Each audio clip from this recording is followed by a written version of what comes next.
Indonesia, negeri kita yang tercinta ini sangat-sangat kaya dengan ragam budayanya. Dan ini tentu saja merupakan warisan yang luar biasa. Tidak banyak negeri seperti Indonesia ini yang memiliki begitu banyak sekali karya-karya, baik dari tariannya maupun seninya. Dan tentu saja yang baik warisan budaya benda maupun tidak benda yang bahkan sudah menjadi bagian dari warisan budaya UNESCO. Nah, memasuki usia ke-79 tahun ini tentu saja kita harus merenungkan kembali apa-apa saja yang perlu kita rawat, dan tentu saja budaya merupakan sesuatu yang harus kita banggakan dan kita wariskan kepada generasi muda. Insight with Desi Anwar saat ini berada di Batu Bulan, ya. Di sini di Bali ada pagelaran Mega Festival Indonesia Bertutur yang tujuannya itu adalah merayakan, ya, dan mengingatkan dan juga mengapresiasi budaya, keragaman dan kekayaan yang kita miliki agar generasi muda akan terus meneruskannya dan bangga tentu saja terhadap budaya yang kita miliki. Saksikan bersama saya, Desi Anwar.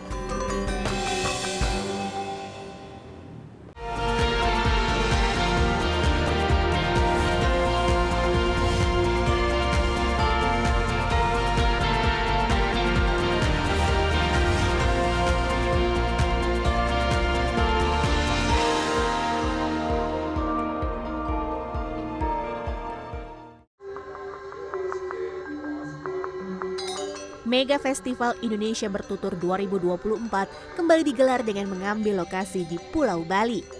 Festival 2 tahunan ini digelar dengan menggali mahakarya seni dan budaya Nusantara.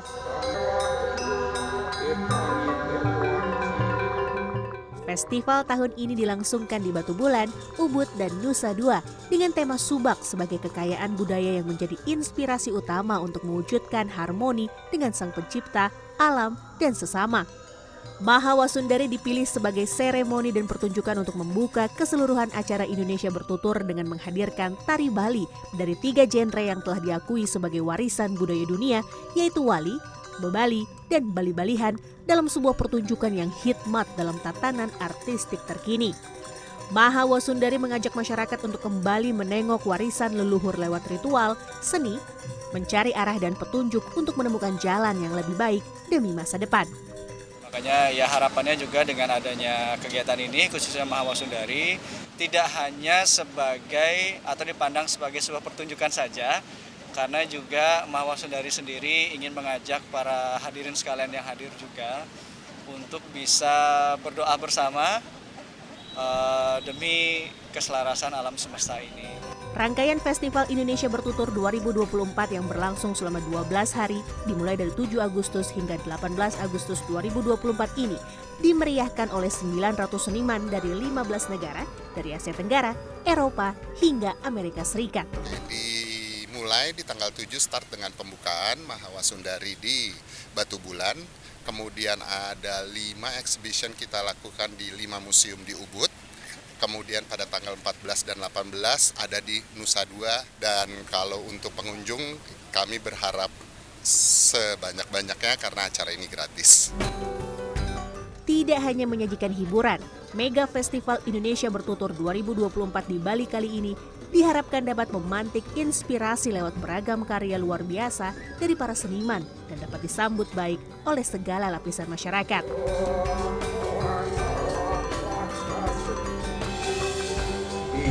Secara singkat boleh saya sampaikan dalam kesempatan ini, karya ini juga ingin mengingatkan kita semua tentang pentingnya kita sebagai masyarakat menghargai kebudayaan, menghargai keragaman hayati yang kita miliki. Karena sejatinya itulah inti kekuatan dari Indonesia ini. Insight with Desi Anwar kali ini berada di kawasan Lapangan Chandra Muka di Batu Bulan, Bali. Ini merupakan salah satu lokasi di mana pagelaran Mega Festival Indonesia Bertutur 2024 diselenggarakan. Dan sudah ada di samping saya Dirjen Kebudayaan dari Kementerian Pendidikan, Kebudayaan, Riset dan Teknologi, Pak Hilmar Farid. Apa kabar? Baik, terima kasih. Selamat ya, akhirnya kita menggelar ya Indonesia Bertutur tahun 2024. Oke, mungkin bagi teman-teman yang ingin datang ke sini, apa-apa saja sih yang kita bisa dapatkan di sini? Indonesia Bertutur ini apa yang dituturkan dan kira-kira excitementnya apa saja, Pak Hilmar? Ya, kita mulai idenya 2 tahun yang lalu ya, ketika ada G20 itu kita ingin menghadirkan Indonesia dengan cara yang berbeda, gitu ya. Jadi kita tahu bahwa kita punya kekayaan budaya kan luar biasa ya. Luar biasa. Dan saking banyaknya kadang-kadang kita juga kayak harus memilih kan gitu. Nah itu satu soal. Nah soal kedua, mengkomunikasikan nih kekayaan budaya kita secara efektif ke audiens zaman sekarang ya. Jadi pasti akan ada kombinasi dengan teknologi, kita juga cari bentuk-bentuk ekspresi yang lebih modern, kontemporer gitu ya, menggunakan bahasa yang lebih akrab dengan generasi sekarang gitu. Dan memprosesnya lama gitu ya, jadi kita kurang lebih... Perenungan ini antara siapa-siapa saja yang Ya, ada involved? teman-teman kurator ya, jadi nanti direktur artistik dari seluruh kegiatan ini Mbak Melati Suryodarmo.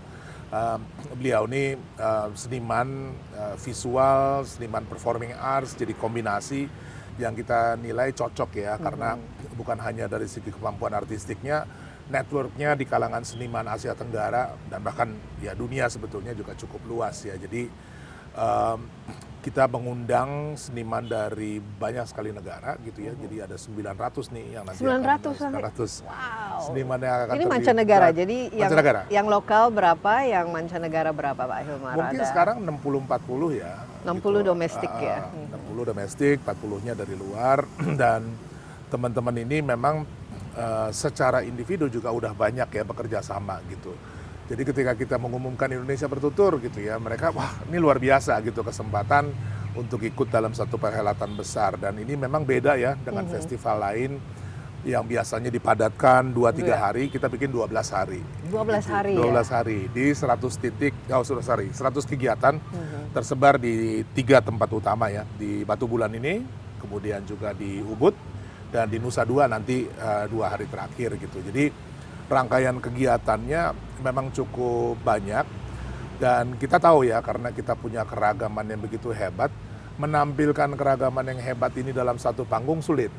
Ya, jadi lebih baik memang bikin kegiatan-kegiatan yang cukup tersebar, memberi orang jeda, napas ya untuk betul-betul bisa mengapresiasi apa yang mereka lihat dan ya merangkai ceritanya dari pengalaman bersama itu. Jadi kita memang sangat istilahnya sekarang tuh user experience gitu ya. Jadi kita pengen betul orang bisa mengalami. Tapi saya tertarik ini, kenapa kata bertutur ya? Mungkin siapa yang mungkin ide awalnya? Kalau biasanya kan bertutur kan ya... Wah, di ceritanya panjang.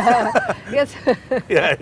Karena ini kan menjadi inilah roh atau DNA dari mega festival ini. Ya. Kita Konsep bertuturnya sebetulnya dari teman-teman seniman ya, mulai awalnya gitu ya, karena mereka merasa selama ini kita sudah membungkus ya kegiatan-kegiatan kebudayaan sedemikian rupa sehingga kadang-kadang narasi itu tenggelam gitu ya.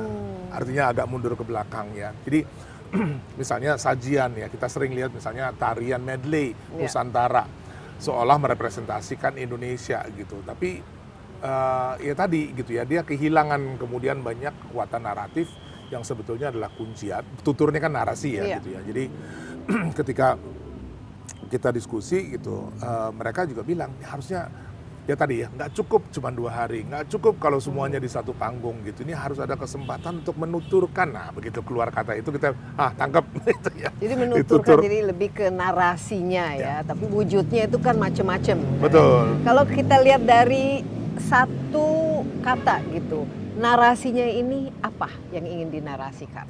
Nah narasi kalau untuk Indonesia Bertutur ini kita selalu melaksanakannya di situs-situs yang sekarang sudah menjadi warisan dunia. Jadi yang pertama di Borobudur ya.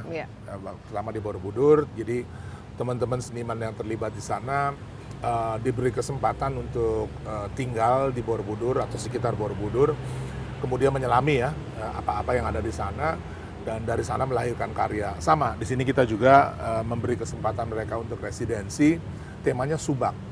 Ya di Bali ini kan Karena udah bagian dari UNESCO juga ya, bagian Subak dari ya. UNESCO gitu.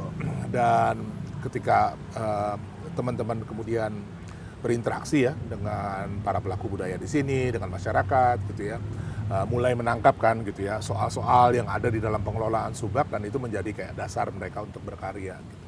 Jadi selalu kita kaitkan dengan warisan kearifan dunia. lokal juga Ya, kan. dengan kearifan lokal gitu. Ya, nah dari segi lokasinya, kali ini di Bali dan 3 tempat, apa dasar pemikirannya, bagaimana memastikan bahwa tuturannya ini itu mencerminkan budaya Nusantara, bukan saja budaya Bali ya. gitu. Ya memang kalau Bali kita pilih sebagai tempat ya karena alasan Subak tadi ya, adanya di Bali, dan kenapa di Batu Bulan dan Ubud. Ini alasan pertama karena ini pusat kesenian, Ya, itu sudah pasti ya. Dan dikenal oleh mancanegara. Dan dikenal, dan secara logistik juga tempat-tempat yang kita pilih ini sering ya digunakan untuk kegiatan kesenian gitu. Dan kita ingin juga sebetulnya ada interaksi kuat dengan masyarakat gitu ya, karena ya masyarakat Bali sangat artistik ya, itu di Ya, Bantilan seperti memang, ini, di iya. Banjar itu betul-betul kehidupan. Nah kita ingin energi itu juga masuk di dalam pelaksanaan festival ini gitu ya, dan berharap ketika orang datang dari mancanegara, mereka berkreasi di sini, berinteraksi dengan masyarakat, energinya ini yang kemudian menjadi kayak dasar bekerjaannya festival ya. Jadi praktis sebetulnya kalau dari kementerian lebih banyak posisinya memfasilitasi gitu ya. Jadi benar-benar prosesnya kita serahkan ke teman-teman kreatif. Iya, dan infrastrukturnya sudah ada kan di sini juga, Jauh mendatangkan orang-orang dari mancanegara kan juga mudah. Betul. Dan banyak sekali di sini juga hotelnya, dan juga banyak sekali Betul. yang mereka bisa lakukan. Jadi bahwa kebudayaan kita ini bergerak maju sebetulnya gitu ya. Jadi bukan kayak Jadi ada evolusinya, bukan hanya stuck di berhenti di masa lalu tradisional. gitu ya, tetapi dia sebetulnya terus berkembang dan bahkan dia menyongsong masa depan gitu ya.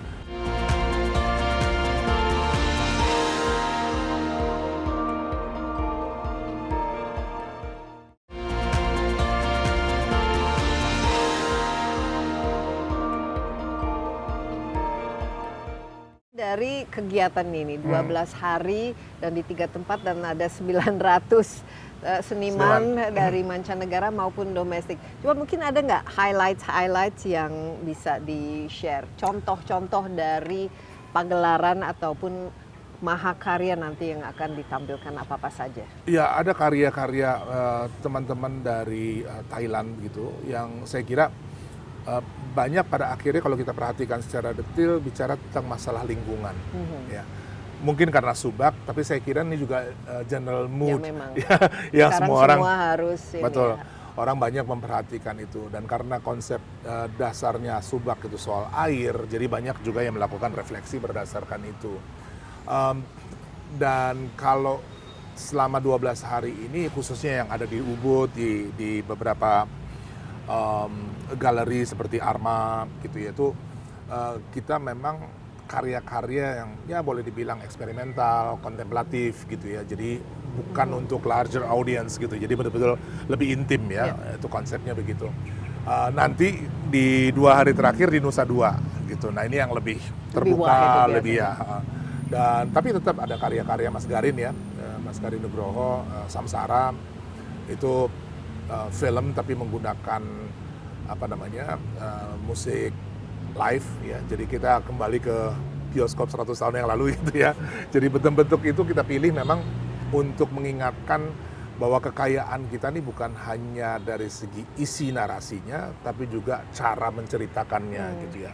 Dan itu kita harap memberi inspirasi pada ya masyarakat kita sekarang, bahwa yang namanya seni nggak semuanya pentas 1 jam tarian dan kemudian selesai gitu. Ada banyak sekali bentuk-bentuk, dan kita berharap dengan kemunculan di ruang-ruang yang mungkin juga nggak terlalu lazim ya, kadang kita nanti akan main ada interaksinya dengan pemukiman gitu ya, itu juga ingin melihat ya bahwa sebetulnya di masyarakat kita ini seni masih menjadi bagian dari keseharian. Dan itu apalagi di Bali nih. ya, Seni sangat bagian dari dirasakan. kehidupan. Gitu. Bukan sesuatu yang melulu dipanggungkan, dilihat keindahannya, ditonton sebagai hiburan selesai gitu. Tapi dia betul-betul menjadi bagian dari ritme. Iya, nah ini kehidupan merupakan kita. makanya kekayaan ya, kita budaya ini betul-betul melekat dengan Betul, DNA betul. kita. Tapi dari 900, kalau di total ada berapa karya yang di 100 karya. 100 Semuanya karya. 100 karya. Itu kalau di ini lihat mungkin bentuk bentuk-bentuknya itu tarian atau ada Pameran. Pag- Ya, yang pasti yang paling menonjol pameran karya visual. pameran karya. Ya, jadi ada galerinya. ada galerinya, ada pameran karya visual. Tetapi yang kedua performing arts. Ya. Performing. Dalam pengertian luas ya, karena kalau dia bilang teater, dia bukan teater seperti yang biasa kita kenal. Jadi ada yang responsnya pokoknya dasarnya menggunakan gerak gitu ya. Jadi tari dan ada yang punya unsur dramatik, ada yang lebih eksperimental gitu ya. Tapi secara umum sih saya kira penggabungan ya. Jadi di masa sekarang apalagi seni kontemporer lintas media tuh sudah sangat itu ya. Jadi ada video art gitu ya juga masuk di dalamnya gitu ya.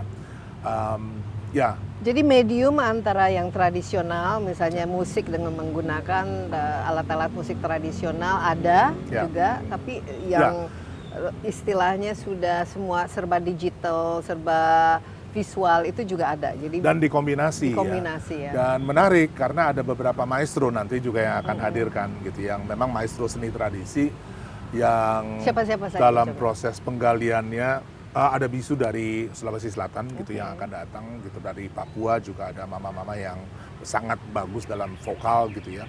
Dan ini menariknya kita menduga kan selama ini kalau seni tradisi harus sendiri gitu kamarnya gitu seni modern, tapi setelah ketemu di lapangan dan kemudian berproses bersama-sama tuh ternyata sangat dinamis gitu, dan para maestro ini senang juga ya lihat bentuk-bentuk yang baru.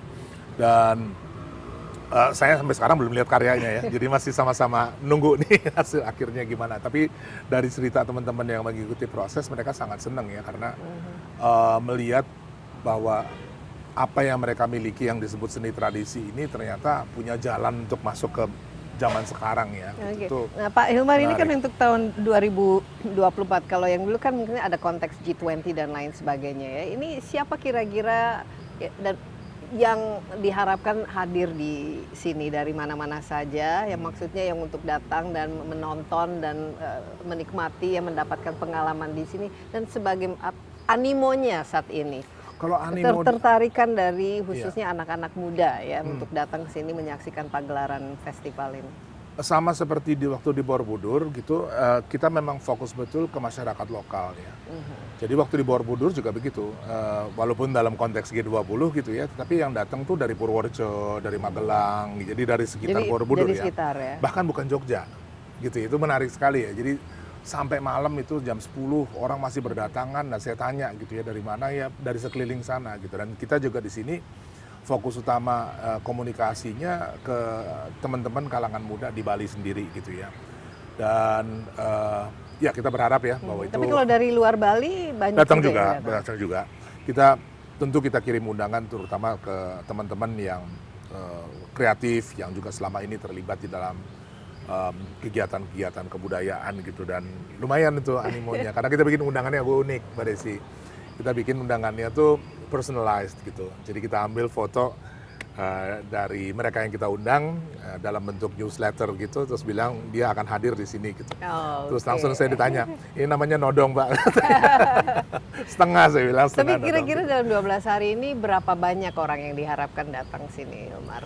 Kalau untuk pembukaan sih kita nanti malam expect bisa sampai 2.000 orang ya. 2.000. Ya. Tapi kalau untuk keseluruhan total selama 12 hari belajar dari pengalaman waktu di Borobudur itu sehari mungkin kita dengan ini yang tersebar gitu bisa sampai 4.000. 4.000 ya. Jadi ini merupakan bagian dari calendar events juga ya. Betul. Yang orang bisa, wah ada ini gitu. Jadi semua gratis kan, nggak harus. Gratis.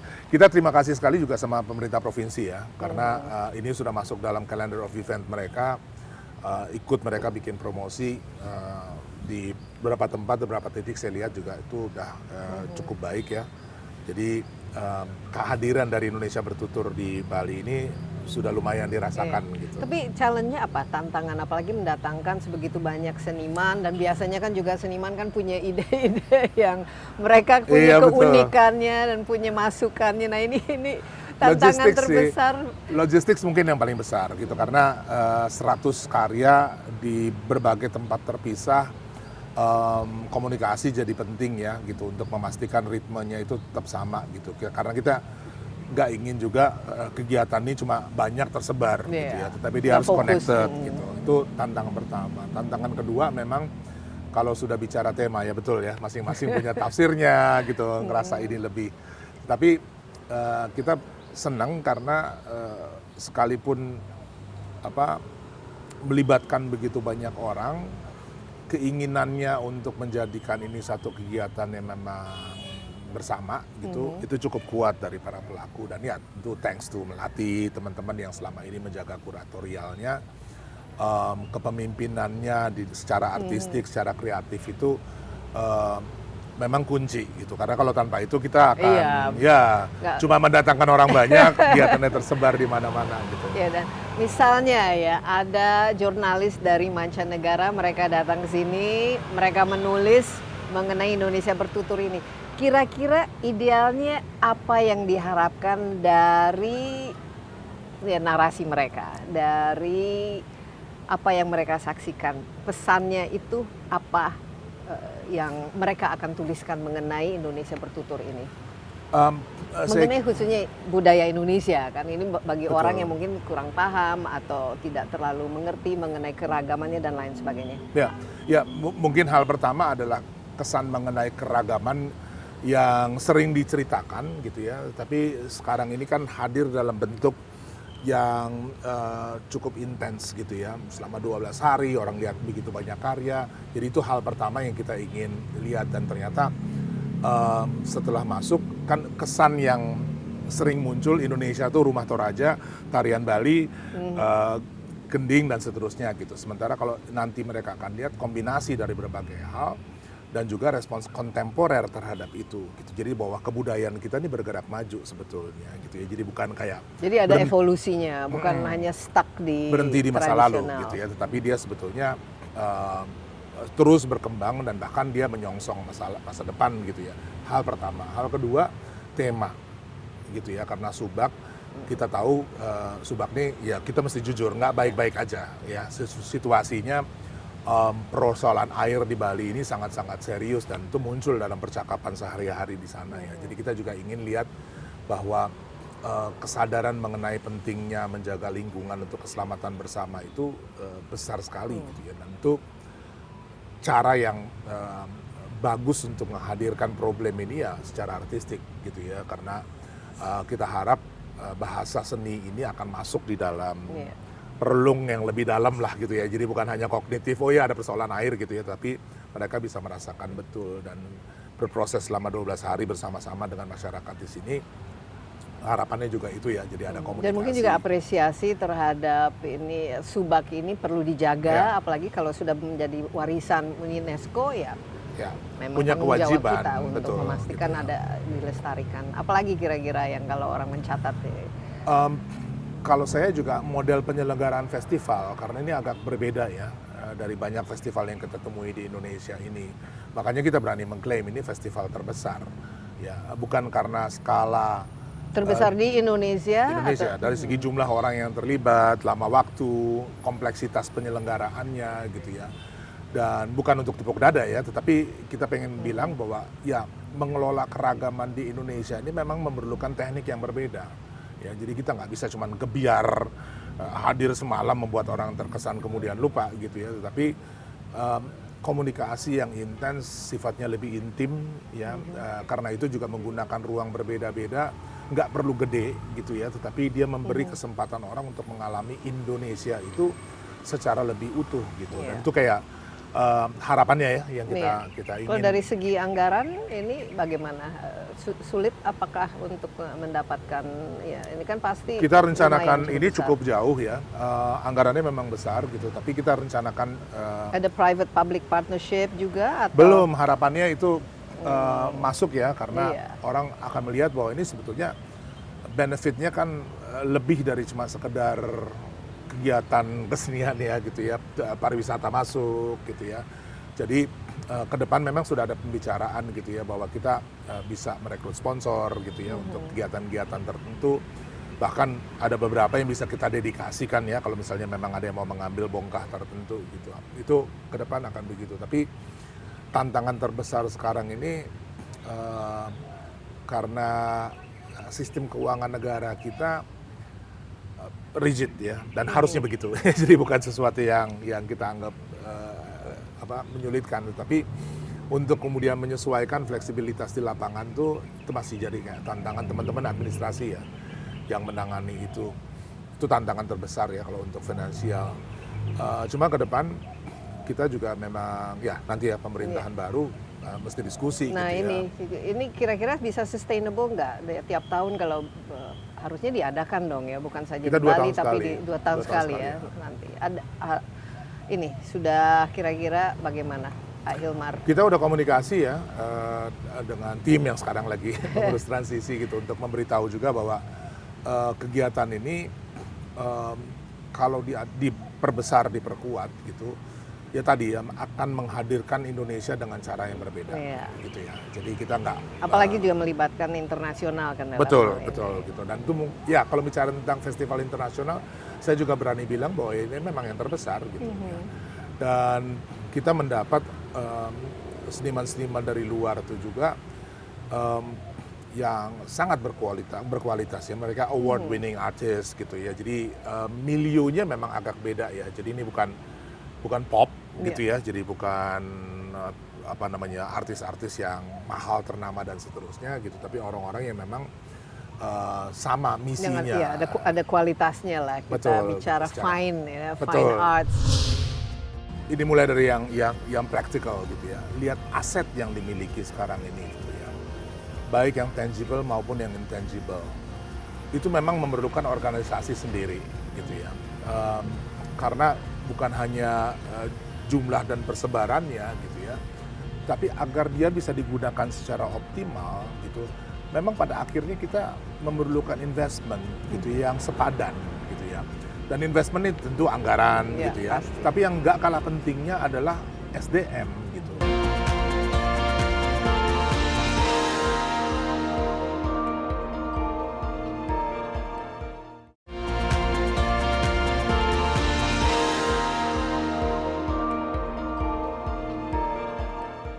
Jadi ini setiap kali 2 tahun sudah ada pemikiran kalau ke depan di tempat lain atau di mana?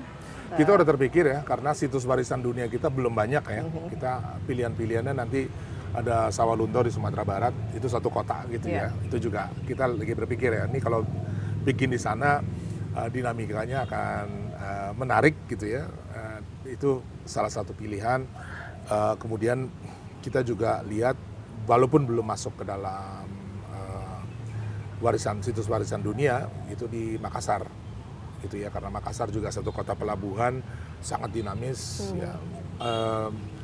Sektor artistiknya juga sangat-sangat hidup ya, dan ekspresinya untuk Indonesia Timur tuh juga luar biasa gitu. Jadi kita mulai lihat ya, dan mulai merasa bahwa 2 tahun sekali pun masih terlalu sering ya, karena festival segede ini nih sebenarnya perlu waktu persiapan Pasti. 3 tahun gitu ya, Ya, untuk dia tapi bisa menurut saya betul-betul ini bagus sekali untuk bagian dari calendar of events, bukan saja di Indonesia tapi di dunia kesenian internasional. Betul. Makanya kalau bisa ya Betul. pemerintah yang baru juga melihat bahwa wah ini Betul. kesempatan untuk menampilkan Indonesia Ya. dengan wajah yang Ya, yang itu betul menarik sekali gitu. ya. Karena kalau sudah bicara festival dengan kaliber seperti ini, kita udah harus lihat ya kalender dunia. Kita udah nggak bisa Iya. lagi cuman Agustus kita mau bikin ini nggak Iya. bisa gitu ya. Jadi kita Karena kan selalu kan ada misalnya ada Mardi Gras di mana ada Venice. Ada Ini Venice, kan sudah, ada, ya, nah harusnya ini merupakan bagian dari betul. kegiatan internasional. dan ya, Pak, kita ya. memang komunikasi ya dengan teman-teman di pengelola Venice Biennale untuk mulai mengkomunikasikan bahwa ini ada gitu ya. Sehingga mereka juga punya apa namanya informasi mengenai itu sangat membantu ya. Jaringan penyelenggara festival-festival dengan kaliber seperti ini gitu ya. Sering ketemu, mereka punya asosiasi. Setelah penyelenggaraan ini kita juga berpikir ya bahwa harus mulai lebih terlembaga. Iya. Ya, jadi ini nggak bisa cuman kayak Nggak programnya bisa, Direktorat Jenderal iya, gitu. nah ini harus menjadi sesuatu yang sifatnya nasional. Kalau Betul. tidak nanti antara ada dan tiada, Betul. dan ketika Dan anggaran lagi surut ternyata tidak bisa Berkurang diakses, tuh skalanya. kurang. Tapi dari segi ketertarikan generasi muda. Nah, kalau kita bicara mengenai budaya kan ya pemahaman generasi muda, apresiasi anak-anak muda khususnya dengan kegiatan seperti ini, apa feedbacknya? Apalagi yang sudah diselenggarakan 2 tahun yang lalu. Antusiasmenya luar biasa ya, dan saya kira salah satu respons yang sangat menonjol tuh dari segi bentuk ya, karena kombinasi tadi gitu ya. Mereka juga nggak mengira bahwa video art itu kalau sudah ketemu dengan seni tradisi ternyata jadi sangat powerful gitu ya. Dan itu buat mereka juga ya banyak sekali ya kalangan muda sekarang eksperimen dengan media, dengan semua teknologi digital dan seterusnya gitu. Dan ketika kita menghubungkan itu, jadi mereka kayak menemukan jalan untuk masuk ke akarnya gitu ya. Dan setelah lihat kedalaman ini, wah ini kayak sumber yang luar biasa. Ini khususnya di teman-teman yang aktif berkegiatan ya, aktif mencipta gitu. Tapi kalau dari segi audiens, kita belum tahu karena belum pembukaan ya. Tapi belajar dari pengalaman Borobudur itu hampir semuanya muda. Dan itu satu yang agak melekat dalam ingatan saya gitu ya. Malam itu penampilan dari Teater Garasi. Teater Garasi ini sebuah teater kontemporer, membawakan lakon yang tidak linear narasinya ya. Jadi kita bukan kayak menghadapi drama 3 babak gitu ya. Jadi sangat eksperimental, tari menonjol, tidak ada kata-kata. Penontonnya rata-rata muda. Ya. Dan waktu itu gerimis mulai gitu ya. Sebagian dari kita udah mulai menepi gitu ya. Mereka bertahan. Pakai payung kertas dan segala macam. Saya bilang, wow ini 1.000 orang kira-kira ya. Nonton teater kontemporer di Borobudur, lapangan terbuka, gerimis. Bertahan, nggak pulang. Buat saya ini tanda gitu ya. Saya nggak tahu apa yang terjadi di dalam ya. Apakah ya mungkin mereka merasa bahwa ini part of the experience. betul. Akhirnya saya juga berkesimpulan gitu. Mungkin orang nggak cari tahu apa ceritanya, tapi mereka senang pengalamannya. Pengalaman Itu kemudian jadi pegangan juga buat kita ketika mendesain gitu. Jangan lupa ya, jangan lupa pengalaman. Jangan pernah a priori gitu ya bahwa wah ini susah dimengerti dan segala macam gitu ya. Biarkan orang berinteraksi gitu ya dan tumbuh nanti apresiasinya dari sana. Dan mereka bentuk-bentuk apresiasinya kalau kita lihat ini kan anak muda sekarang ya, kita semua ya, kita adalah orang-orang yang sangat tergantung kepada digital technology, sosmed. Jadi semua yang bisa, jadi pengalaman itu semua bisa di-share. Betul Kemudian semua harus berbasis video, audio dan lain sebagainya. Justru ini bisa membuat budaya Indonesia ini jauh lebih viral lagi kan ya. Jauh lebih viral, jauh lebih variatif juga gitu, karena orang respons terhadap kekayaan itu kan kemudian jadi macam-macam ya gitu ya. Dan tuh sirkulasi dari pengalaman ini luar biasa. Udah beyond our in lah ya. Tapi menurut saya ini bagus lah, karena ini aspek budaya ini kadang-kadang kan orang oh ya budaya ada acara pasti tari-tarian, tapi sebenarnya kan tidak. Ini kan berevolusi terus-menerus. Apalagi anak-anak muda kan juga mereka dengan lingkungannya kan berbeda ya. Sekarang ternyata mereka bisa membuat sesuatu yang mengawinkan atau mengkombinasi antara yang tradisional tapi juga yang modern. Menurut saya ini merupakan kekayaan dari budaya Indonesia itu sendiri. Saya mau ini ya, dari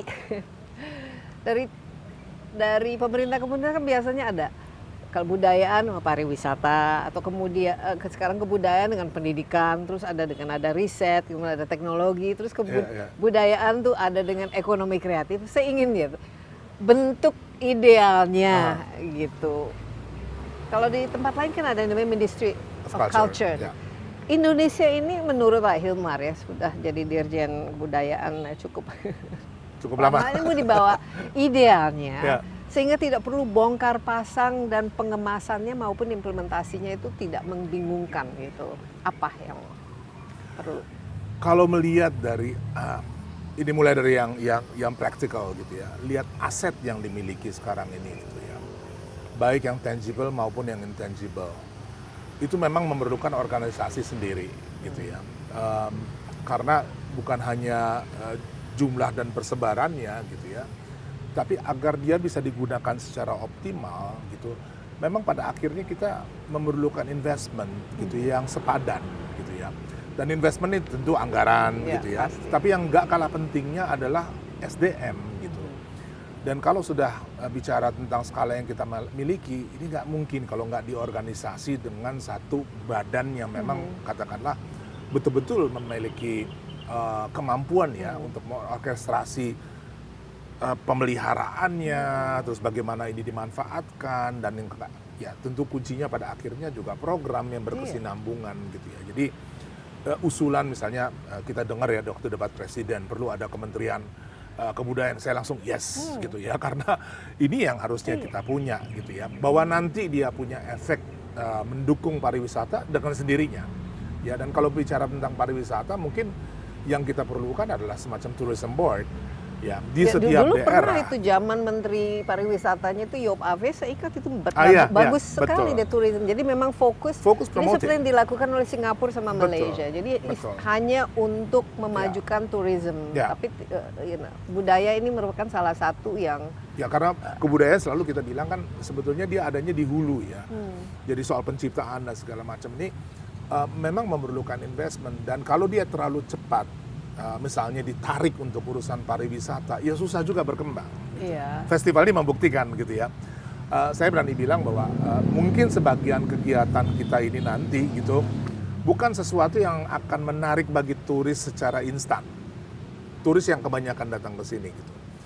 Cuma kalau misalnya sekarang ini kita bayangkan ya, ini dilaksanakan katakanlah berkelanjutan gitu ya, dalam 10 tahun terbentuk audiensnya gitu ya. Mereka tahu bahwa oh ini ada satu perhelatan seni middle brow, agak high brow gitu ya, memerlukan juga apresiasi yang tepat.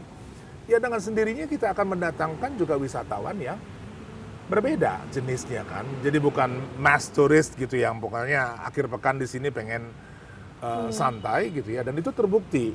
Kita bikin riset nih soal ini nih gitu. Jadi di Jogja kita bikin riset untuk mengukur gitu. Kalau orang datang mengapresiasi satu kegiatan seni, lama tinggalnya itu 2 kali lipat dari turis biasa. Itu hampir pasti. Jadi kalau misalnya sekarang ini mana yang lebih kita pengen gitu. Kita pengen 100 orang yang tinggal 2 hari, kemudian belanja dan seterusnya. Atau 4 orang yang 50 orang tinggalnya 4 hari. Ya. Dan kemudian menikmati kesenian dan segala macam gitu. Dan berkualitas ya. Dan kita tahu ya, Bali ini sekarang over tourismnya udah lumayan serius gitu ya. Dan kita lihat mayoritas orang yang datang yang 2 hari tadi tuh ya, naik motor buka baju, terus punya ininya sendiri-sendiri gitu ya. Sementara kita kalau bisa cut half gitu ya, tetapi kemudian datang orang yang berkualitas menikmati kita, itu akan bagus sekali kan untuk pariwisata. Jadi logik berpikirnya begitu.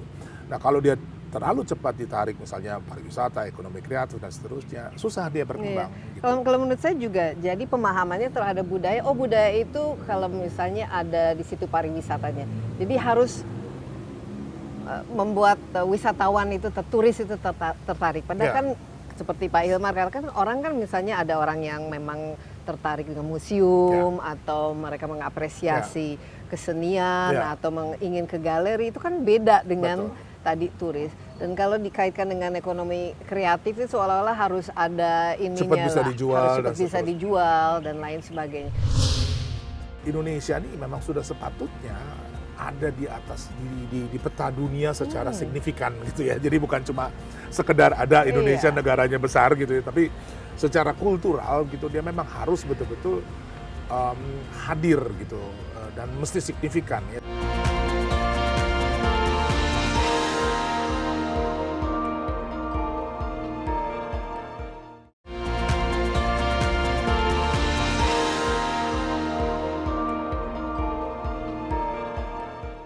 taruhlah saya ingin menurut Pak Hilmar, kalau misalnya ada kelembagaan yang memang fokus terhadap kebudayaan, itu nanti seperti apa dan apa-apa saja yang menjadi fokus? Karena kita banyak sekali, ada yaitu kekayaan tak bendanya, ya, ada yang ya seperti museum, ada yang kearifan lokal, tapi ada juga yang sifatnya itu ya candi-candi dan lain sebagainya.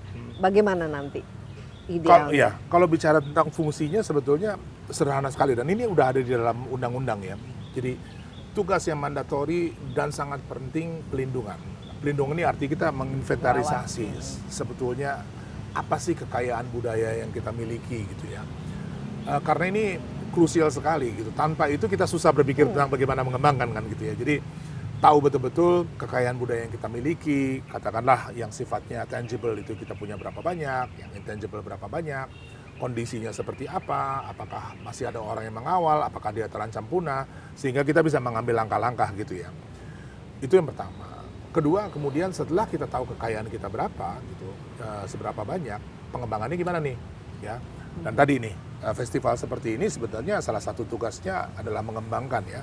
Kita masuk ke tempat-tempat tradisi, lihat apa saja kemungkinannya, bisa mengkomunikasikannya secara efektif ke banyak kalangan, terutama generasi sekarang gitu.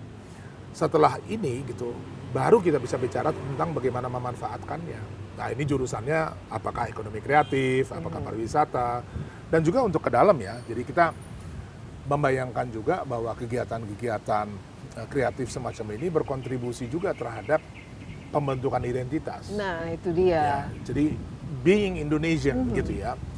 Dengan cara-cara baru, dengan ekspresi baru ya. Huawinya ya, itu, betul. apalagi kita di mata dunia ini betul, kan. ya tetap akar ke belakangnya itu ke bawahnya kuat gitu ya, tetapi sangat terbuka gitu ya untuk menangkap kebaruan, berinteraksi dengan banyak sekali kebudayaan lain gitu. Jadi betul-betul nanti kalau saya sih membayangkan gitu ya bahwa harusnya memang 3 fungsi ini, pelindungan, pengembangan, dan pemanfaatan ini diurus oleh organisasi yang ya, setingkat direktorat jenderal kayak gitu ya, sehingga betul-betul bisa fokus gitu.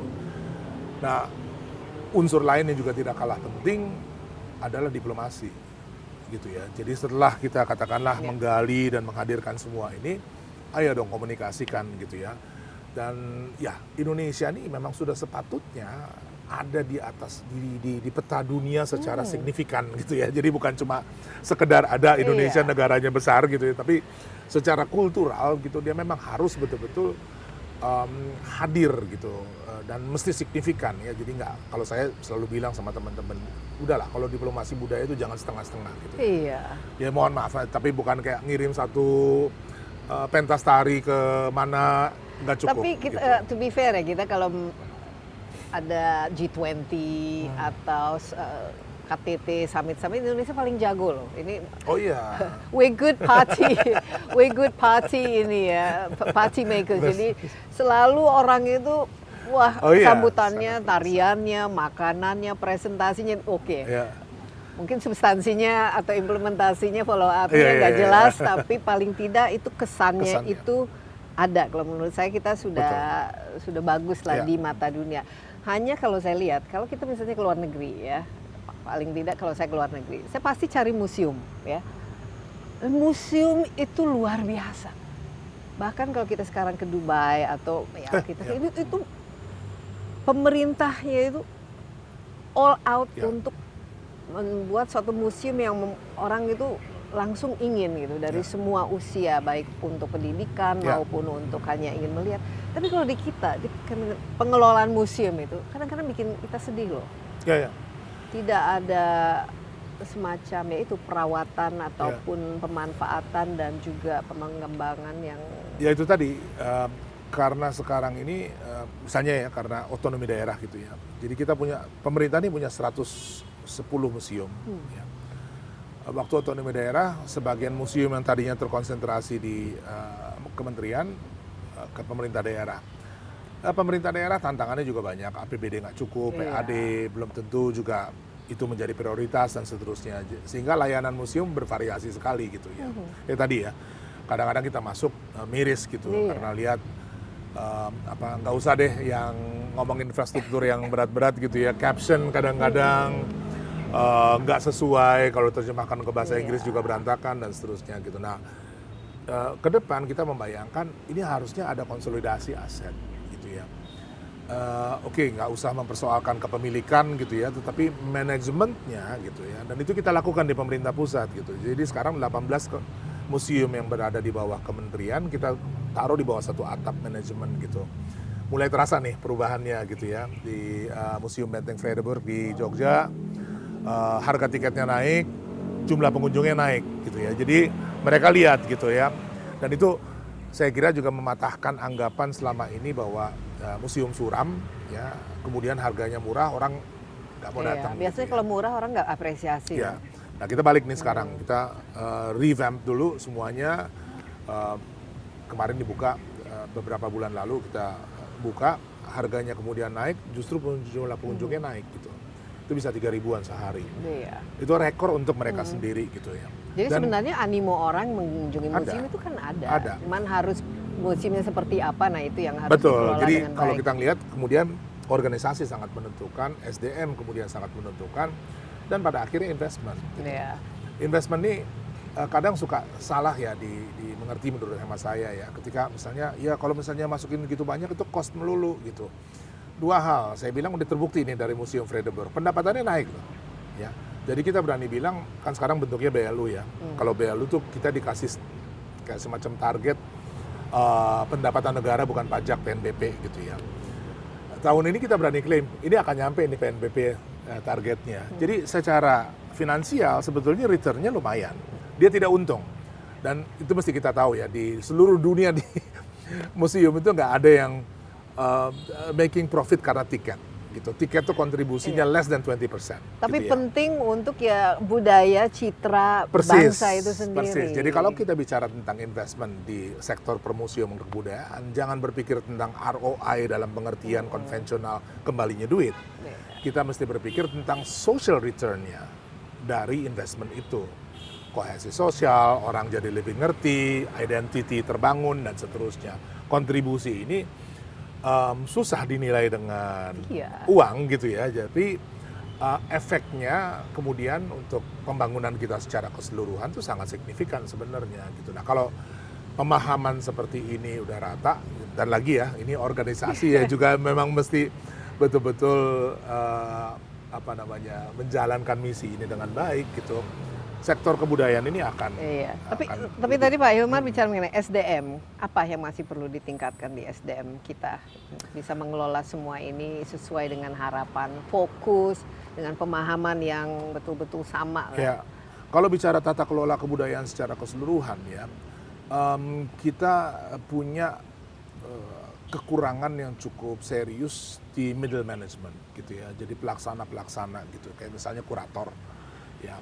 Saat ini kita nggak punya kurator profesional di dalam museum-museum kita karena sistem penganggaran, karena pola rekrutmen gitu ya. Banyak pegawai-pegawai kita ini kan memang tidak diarahkan untuk mendalami kompetensi tertentu, mereka lebih general gitu ya. Nah, ketika sekarang layanan kita tingkatkan, ada kebutuhan ya, kompetensi yang berkelanjutan ya. Kita nggak bisa hari ini lulusan, ya mohon maaf ya, sekolah yang basisnya kebudayaan, besoknya teknik dan seterusnya gitu ya. Learning curve-nya dia untuk kemudian memastikan layanannya konstan dan bahkan meningkat itu terlalu lama. Dan kita udah identifikasi gitu ya, kebutuhan akan tenaga ini khususnya di middle management cukup akut gitu. Nah, kalau misalnya ke depan ya organisasi konsolidasi, saran saya yang pertama itu juga adalah investasi di pendidikan dan pelatihan gitu. Penting ya. Pendidikan ya. Karena memang ini ilmu kan, harus paham sejarah, harus tahu apa yang relevan. Ini nggak bisa cuma dikasih juknis apa nggak bisa gitu. Ini harus dan harus ada experience ya. Banyak teman-teman di kantor gitu yang dulunya kan mereka betul-betul ya kayak panitia gitu ya. Sekarang nggak, kamu harus nyemplung. Ya, kamu harus ikut merasakan gitu. Kamu harus lihat bagaimana orang memperdebatkan ide dan segala macam. Sehingga kita juga lebih apresiasi gitu. kadang-kadang kan misalnya sebagai pejabat, sebagai administrator kan, aduh ini selesainya kapan sih gitu. Maunya kan terima jadi gitu. Tapi kalau dia mengerti proses, jauh lebih apresiatif gitu. Itu keseluruhan kerjaannya juga. Iya. Waktu saya baru masuk 2016 ya, membuat kegiatan sekompleks ini, saya jujur nggak kebayang. 100 karya bisa tampil selama 12 hari. Secara logistik nggak mungkin. Karena dulu kita terbiasa kerja, oke, eventnya apa? Siapa artisnya? Berapa sewanya? Gitu ya, udah urus gitu. Saya si pejabat akan datang buka gitu ya. Sementara di sini kita udah nggak terlalu begitu ya. Jadi protokoler kayak begitunya kurang gitu ya. Tetapi justru peningkatan apresiasi, experience, hubungan dengan masyarakat, dengan seniman tuh jadi lebih kunci. Dan gitu. tujuannya juga jelas ya, Betul. dan hasil deliverables-nya, hasil akhir yang ingin dicapai itu kan apa jauh lebih jelas. Pendekatan tadi ya, menempatkan pelaku budaya kita ini justru di ujung tombak gitu ya, dan pemerintah benar-benar memainkan peran sebagai fasilitator gitu.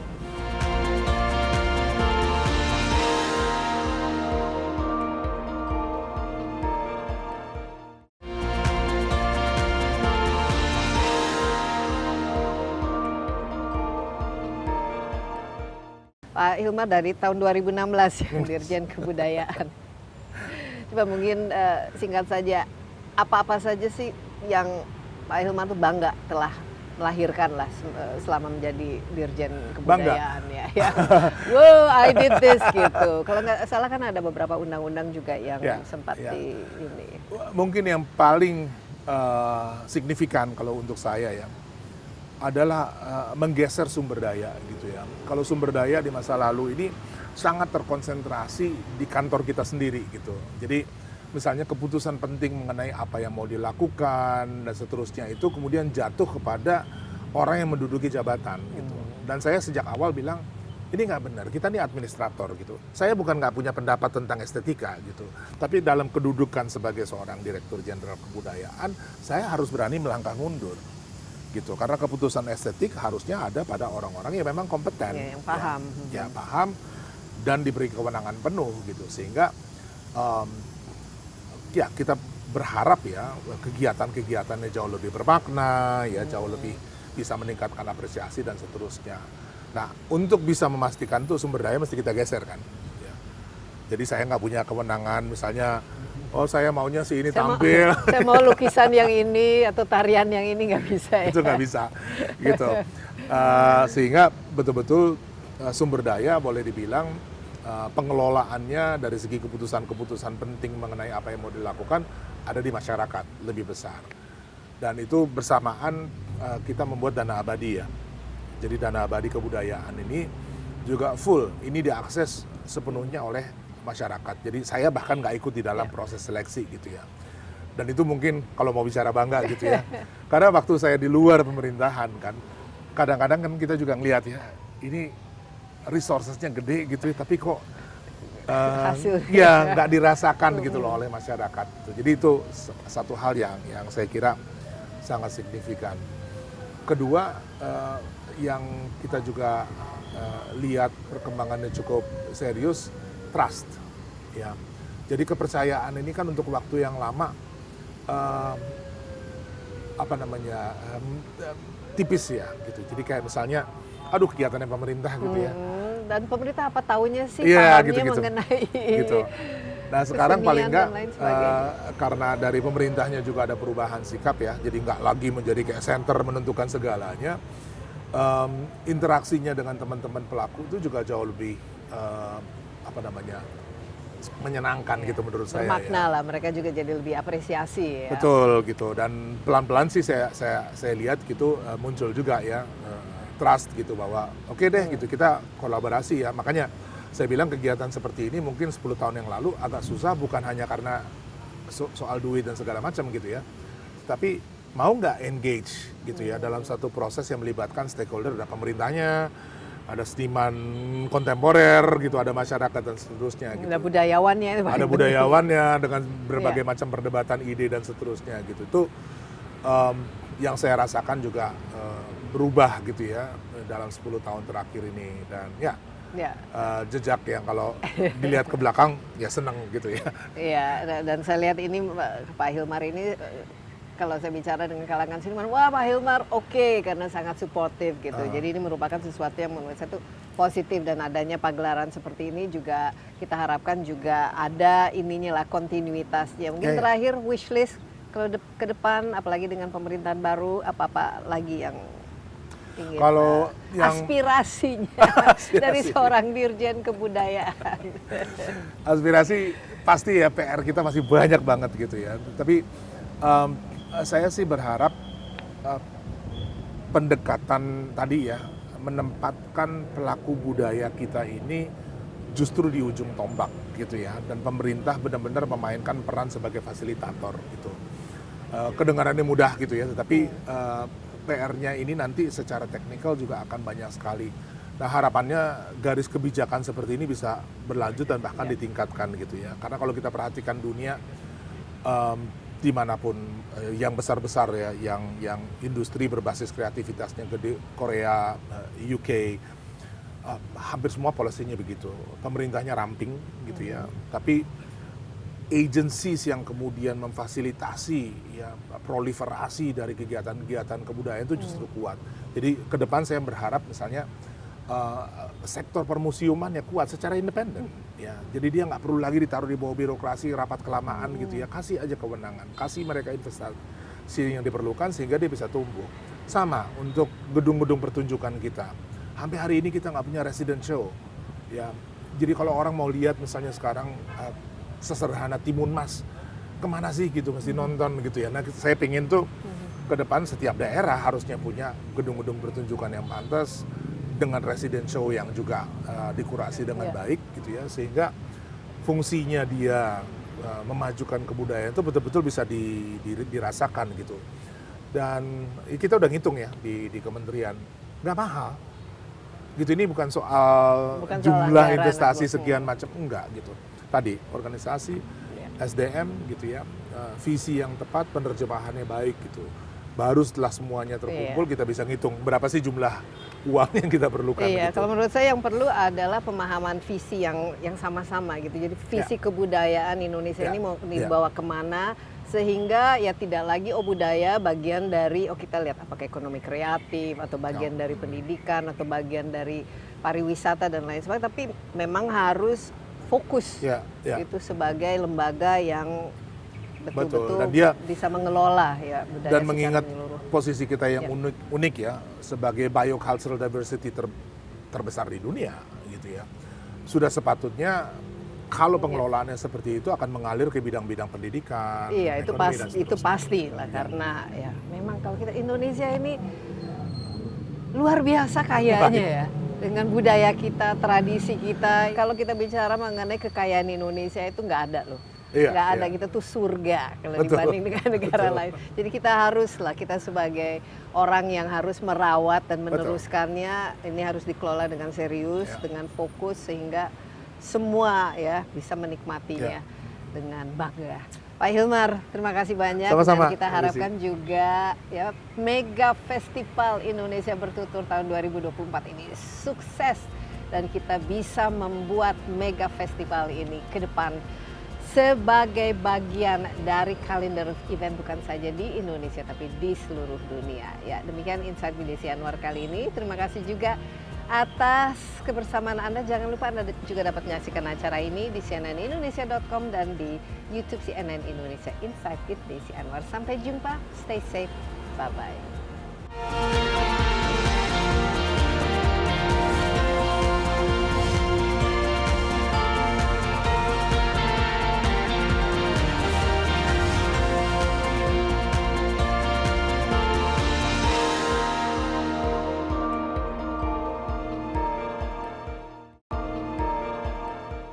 Pak Hilmar dari tahun 2016 ya, Dirjen Kebudayaan. Coba mungkin singkat saja, apa-apa saja sih yang Pak Hilmar tuh bangga telah melahirkan lah selama menjadi Dirjen Kebudayaan ya. Wow, I did this gitu. Kalau nggak salah kan ada beberapa undang-undang juga yang sempat di ini. Mungkin yang paling signifikan kalau untuk saya ya, adalah menggeser sumber daya gitu ya. Kalau sumber daya di masa lalu ini sangat terkonsentrasi di kantor kita sendiri gitu. Jadi misalnya keputusan penting mengenai apa yang mau dilakukan dan seterusnya itu kemudian jatuh kepada orang yang menduduki jabatan gitu. Dan saya sejak awal bilang ini nggak benar, kita ini administrator gitu. Saya bukan nggak punya pendapat tentang estetika gitu, tapi dalam kedudukan sebagai seorang direktur jenderal kebudayaan, saya harus berani melangkah mundur gitu. Karena keputusan estetik harusnya ada pada orang-orang yang memang kompeten, yang paham, ya paham dan diberi kewenangan penuh gitu. Sehingga ya kita berharap ya kegiatan-kegiatannya jauh lebih bermakna, ya jauh lebih bisa meningkatkan apresiasi dan seterusnya. Nah, untuk bisa memastikan tuh sumber daya mesti kita geser kan. Ya. Jadi saya nggak punya kewenangan misalnya, oh saya maunya si ini tampil. Saya mau lukisan yang ini atau tarian yang ini nggak bisa ya. Itu nggak bisa, gitu. Sehingga betul-betul sumber daya boleh dibilang pengelolaannya dari segi keputusan-keputusan penting mengenai apa yang mau dilakukan ada di masyarakat lebih besar. Dan itu bersamaan kita membuat dana abadi ya. Jadi dana abadi kebudayaan ini juga full, ini diakses sepenuhnya oleh masyarakat. Jadi saya bahkan nggak ikut di dalam proses seleksi gitu ya. Dan itu mungkin kalau mau bicara bangga gitu ya. Karena waktu saya di luar pemerintahan kan, kadang-kadang kan kita juga ngelihat ya, ini resourcesnya gede gitu ya, tapi kok ya nggak dirasakan gitu loh oleh masyarakat. Jadi itu satu hal yang saya kira sangat signifikan. Kedua, yang kita juga lihat perkembangannya cukup serius, trust. Ya, jadi kepercayaan ini kan untuk waktu yang lama, tipis ya, gitu. Jadi kayak misalnya, aduh kegiatannya pemerintah gitu ya. Dan pemerintah apa tahunya sih Iya, pahamnya gitu-gitu. mengenai Gitu. Nah sekarang paling kesenian enggak dan lain sebagainya. karena dari pemerintahnya juga ada perubahan sikap ya, jadi nggak lagi menjadi kayak center menentukan segalanya. Interaksinya dengan teman-teman pelaku itu juga jauh lebih menyenangkan gitu menurut saya. Bermakna Ya. lah, mereka juga jadi lebih apresiasi ya. Betul gitu, dan pelan-pelan sih saya lihat gitu muncul juga ya trust gitu bahwa oke deh gitu kita kolaborasi ya. Makanya saya bilang kegiatan seperti ini mungkin 10 tahun yang lalu agak susah, bukan hanya karena soal duit dan segala macam gitu ya, tapi mau nggak engage gitu ya dalam satu proses yang melibatkan stakeholder, ada pemerintahnya, ada seniman kontemporer gitu, ada masyarakat dan seterusnya gitu. Ada budayawannya. Ada budayawannya dengan berbagai macam perdebatan ide dan seterusnya gitu. Itu yang saya rasakan juga berubah gitu ya dalam 10 tahun terakhir ini, dan ya jejak yang kalau dilihat ke belakang ya senang gitu ya. Iya, dan saya lihat ini Pak Hilmar ini kalau saya bicara dengan kalangan seniman, wah Pak Hilmar oke, karena sangat suportif gitu. Jadi ini merupakan sesuatu yang menurut saya itu positif, dan adanya pagelaran seperti ini juga kita harapkan juga ada ininya lah, kontinuitasnya. Mungkin terakhir wishlist kalau ke depan, apalagi dengan pemerintahan baru, apa-apa lagi yang ingin Kalau yang aspirasinya dari seorang dirjen kebudayaan. Aspirasi pasti ya, PR kita masih banyak banget gitu ya. Tapi saya sih berharap pendekatan tadi ya, menempatkan pelaku budaya kita ini justru di ujung tombak gitu ya, dan pemerintah benar-benar memainkan peran sebagai fasilitator gitu. Kedengarannya mudah gitu ya, tetapi PR-nya ini nanti secara teknikal juga akan banyak sekali. Nah harapannya garis kebijakan seperti ini bisa berlanjut dan bahkan ditingkatkan gitu ya. Karena kalau kita perhatikan dunia dimanapun yang besar-besar ya, yang industri berbasis kreativitasnya gede, Korea, UK, hampir semua polisinya begitu. Pemerintahnya ramping gitu ya, tapi agencies yang kemudian memfasilitasi ya proliferasi dari kegiatan-kegiatan kebudayaan itu justru kuat. Jadi ke depan saya berharap misalnya sektor permusiuman ya kuat secara independen ya. Jadi dia nggak perlu lagi ditaruh di bawah birokrasi rapat kelamaan gitu ya. Kasih aja kewenangan, kasih mereka investasi yang diperlukan sehingga dia bisa tumbuh. Sama untuk gedung-gedung pertunjukan kita. Sampai hari ini kita nggak punya resident show ya. Jadi kalau orang mau lihat misalnya sekarang sesederhana Timun Mas, kemana sih gitu mesti nonton gitu ya. Nah saya pengen tuh ke depan setiap daerah harusnya punya gedung-gedung pertunjukan yang pantas dengan resident show yang juga dikurasi dengan baik gitu ya, sehingga fungsinya dia memajukan kebudayaan itu betul-betul bisa dirasakan gitu. Dan kita udah ngitung ya di kementerian, nggak mahal gitu. Ini bukan soal jumlah investasi sekian macam, enggak gitu. Tadi organisasi, SDM gitu ya, visi yang tepat, penerjemahannya baik gitu. Baru setelah semuanya terkumpul kita bisa ngitung berapa sih jumlah uang yang kita perlukan. Iya, gitu. kalau menurut saya yang perlu adalah pemahaman visi yang sama-sama gitu. Jadi visi kebudayaan Indonesia ini mau dibawa kemana, sehingga ya tidak lagi budaya bagian dari kita lihat apakah ekonomi kreatif atau bagian dari pendidikan atau bagian dari pariwisata dan lain sebagainya, tapi memang harus fokus itu sebagai lembaga yang betul-betul dan dia bisa mengelola ya budaya dan mengingat menyeluruh. posisi kita yang unik ya sebagai biocultural diversity terbesar di dunia gitu ya. Sudah sepatutnya kalau pengelolaannya seperti itu akan mengalir ke bidang-bidang pendidikan. Iya, itu pasti lah karena ya memang kalau kita Indonesia ini luar biasa kayanya ya dengan budaya kita, tradisi kita. Kalau kita bicara mengenai kekayaan Indonesia itu nggak ada loh.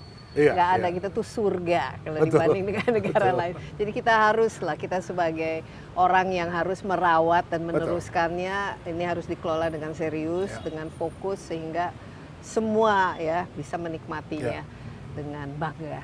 Pak Hilmar, terima kasih banyak. Sama-sama. Dan kita harapkan juga ya Mega Festival Indonesia Bertutur tahun 2024 ini sukses dan kita bisa membuat Mega Festival ini ke depan sebagai bagian dari kalender event bukan saja di Indonesia tapi di seluruh dunia. Ya, demikian Insight with Desi Anwar kali ini. Terima kasih juga atas kebersamaan Anda. Jangan lupa Anda juga dapat menyaksikan acara ini di cnnindonesia.com dan di YouTube CNN Indonesia Insight with Desi Anwar. Sampai jumpa, stay safe, bye-bye.